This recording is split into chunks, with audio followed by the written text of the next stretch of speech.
Salut à vous très chers abonnés, c'est avec un réel plaisir que nous nous retrouvons sur notre chaîne préférée, Parole de Dieu au quotidien. Merci pour le temps que vous prenez pour regarder nos tâtonnements à l'évangélisation. Merci au Père Vincent pour le travail d'évangélisation qu'il ne cesse de mener.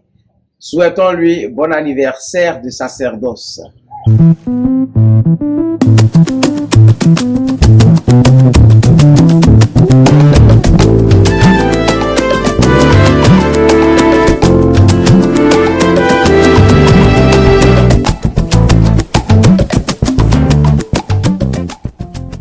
Frères et sœurs, nous sommes au 8e dimanche du temps ordinaire de l'année C et les textes que nous avons entendus pour la première lecture tirée du livre de Ben Sirac, le sage.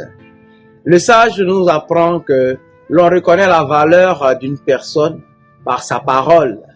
La deuxième lecture que nous avons entendue est extraite de la lettre de Saint Paul, la première lettre de Saint Paul, apôtre aux Corinthiens. Saint Paul nous exhorte à prendre une part active à l'œuvre du Seigneur, car Dieu nous donne la victoire par son Fils Jésus-Christ.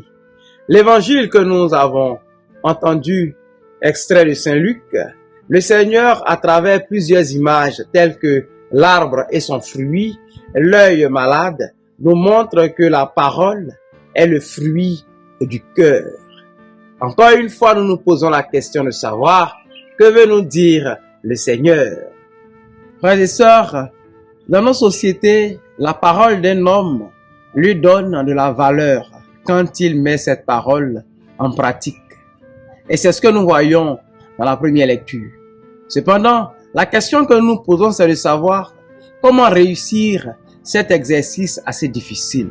Le Seigneur nous invite en ce dimanche à un regard lucide, d'abord sur nous-mêmes, ensuite à un regard bienveillant vis-à-vis de nos frères.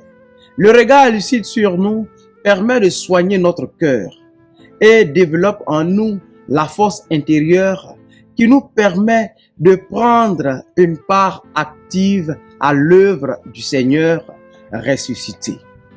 Frères et sœurs, le Seigneur nous invite à mener une vie cohérente à la lumière de l'Évangile.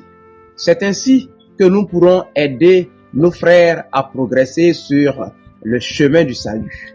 L'Évangile est loin d'être une théorie qu'on récite seulement à la messe. L'Évangile est la mise en pratique des préceptes du Seigneur qui nous permettent de progresser dans la vie sociétale, dans la vie spirituelle et de gagner aussi la vie éternelle.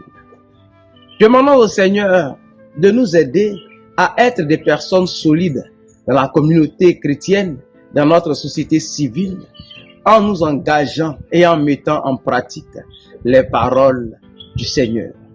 Pour ma part, mes frères et mes sœurs, je vais prendre congé de vous en vous accordant ma bénédiction paternelle. Le Seigneur soit avec vous. Que Dieu Tout-Puissant vous bénisse, le Père, le Fils et le Saint-Esprit. Amen. Allez dans la paix du Christ. Nous rendons grâce à Dieu. Bye bye. Au revoir.